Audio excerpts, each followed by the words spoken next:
Ixalan is our new world for the fall of 2017, an entirely new world that we've never seen before.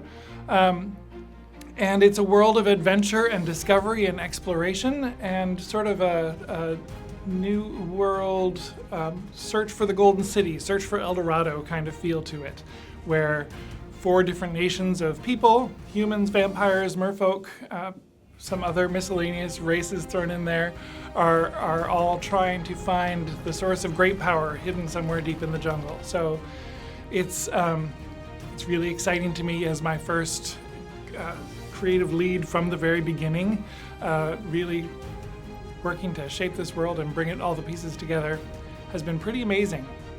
So for Ixalan, we had a new plane that we wanted to discover, and it started from a very, very small premise.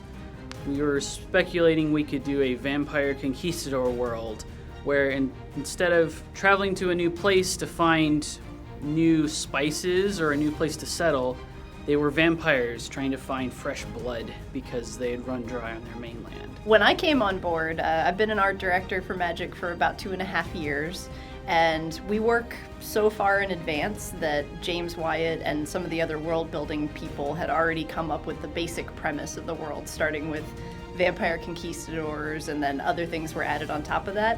When it was handed off to me, by the time I got involved in the art for it, it was basically just like, it's the pirate and dinosaur set, here you go. And I was like, thank you, this is a wonderful first set to be an art lead on. That's fantastic. I said, oh my god, the players are gonna love it. This is a set that players come back to Magic for. Like if you're on a hiatus from Magic, this is the set where it's like, oh wow, it's time for me to start playing again.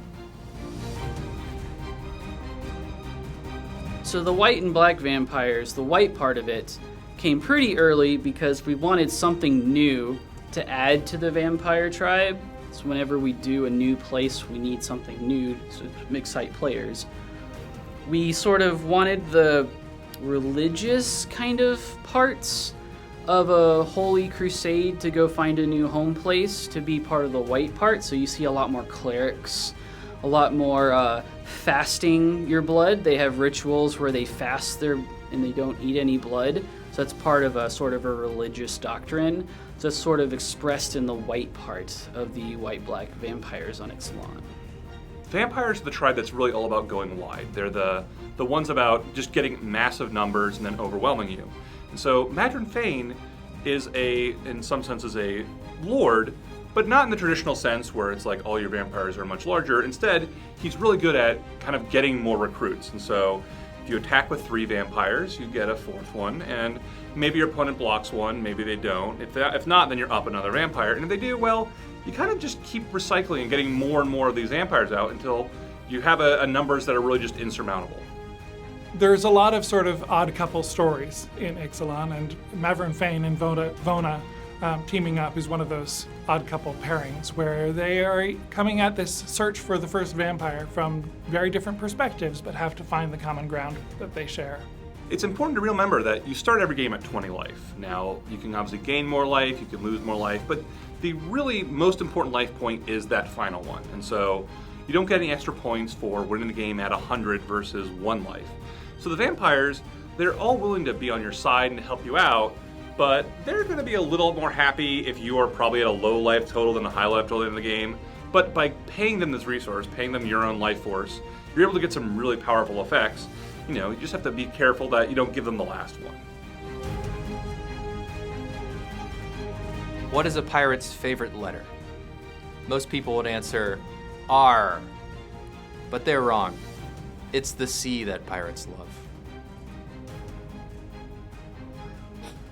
Something we wanted to try out in Ixalan was having, instead of 5 things, having 4 things. And these 4 tribes were color imbalanced. We took the 2 tribes that had really the most space we felt like, the most cool things to do with, pirates and dinosaurs, and broke them up into 3 colors. For pirates, what really made the most sense was this Grixis colors, and each different kind of version of pirate is a little different. Like you have the red pirates that are more of the fun-loving, and they just want to sail the seas and sing some shanties, and they're really into mayhem and mischief. And the black pirates, well, they're kind of the cutthroat evil ones. They're the ones where, if they just as soon slit your throat as as share the loot with you. And the blue pirates are kind of in the middle. They're the seafarers. They're the ones that, they have some fun parts, but they're also really about just exploring and seeing new things. And putting those all three together meant that those three versions of the pirate deck, each with a different two-color pair, are going to play much differently. A lot of the same core principles, but how you actually accomplish those is just going to feel different. Pirates being in 3 colors, red, blue, and black, was pretty difficult from the start when we had to balance them for limited because, it's pretty unreasonable to actually expect everybody to draft a 3-color deck every time. And one of the ways we fixed that was we made one of the main pirate mechanics treasure. So you can splash cards off your treasure and they can help fix your mana so that you can actually cast all of your different colors of pirates. One of the reasons that treasure really works in this set is the set has some gold themes, and obviously there's 2-color pairs, there's 3-color pairs, and that even though we didn't necessarily want people to play 3-color pirates or 3-color dinosaurs, we knew some people would want to. Like, there's no way in the world to say, oh, pirates are blue, black, and red, and not have some players want to play blue, black, and red.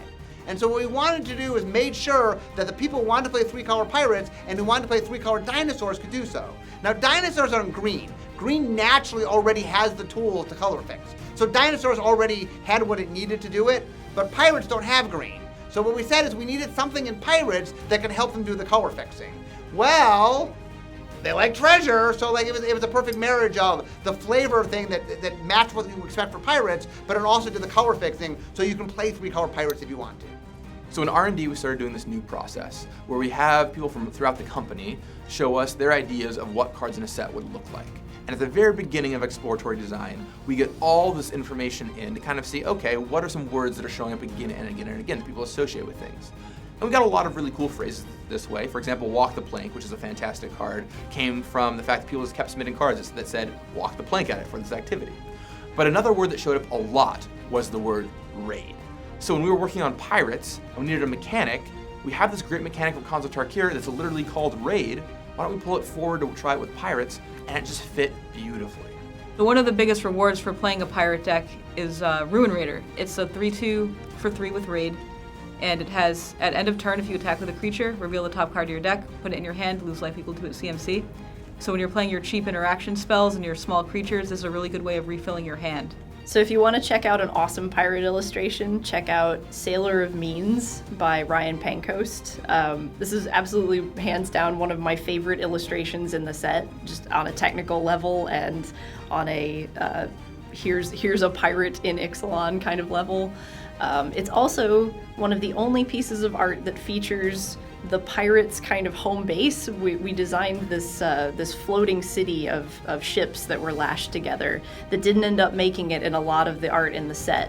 But there's this one little glimpse in the background of this piece behind the deal that's going on in the foreground where you can see a bunch of ships and docks and everything, and you get the sense that pirates have at least a little bit of a place somewhere in this world that's not the open water. The approach we took for tribal in this set was different from how we did it, say, in Lorwyn, for instance, which was another tribal set from a few years ago. In this set, we tried to give each tribe a distinctive strategy and a distinctive feel without just overloading you on cards that specifically rewarded you for playing that tribe. We put a few of those cards in to help people along, but it was really more about putting a lot of merfolk together that are all moving in the same strategic direction than it was in saying all your merfolk get +1/+1 on every other card. The tribal synergies are not weaker, it's just you're just playing with tribal in a different way. So each tribe does a different thing mechanically. So for example, the vampires, it's a go wide strategy. So you can go wide with your vampires, you can also have humans in your deck, you can have dinosaurs in your deck. As long as you're doing the go wide and attack with a lot of creatures, you're doing the vampire thing.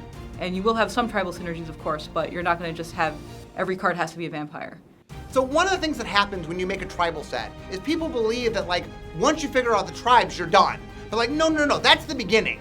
You have to figure out what makes the pirates, what makes the dinosaurs, what are the merfolk up to, what are the vampires doing. That the key to a tribal set is making each tribe feel like that tribe, that through gameplay, that you, the player playing it, feel like what that tribe is. And so once we knew what we were doing, that was just the beginning.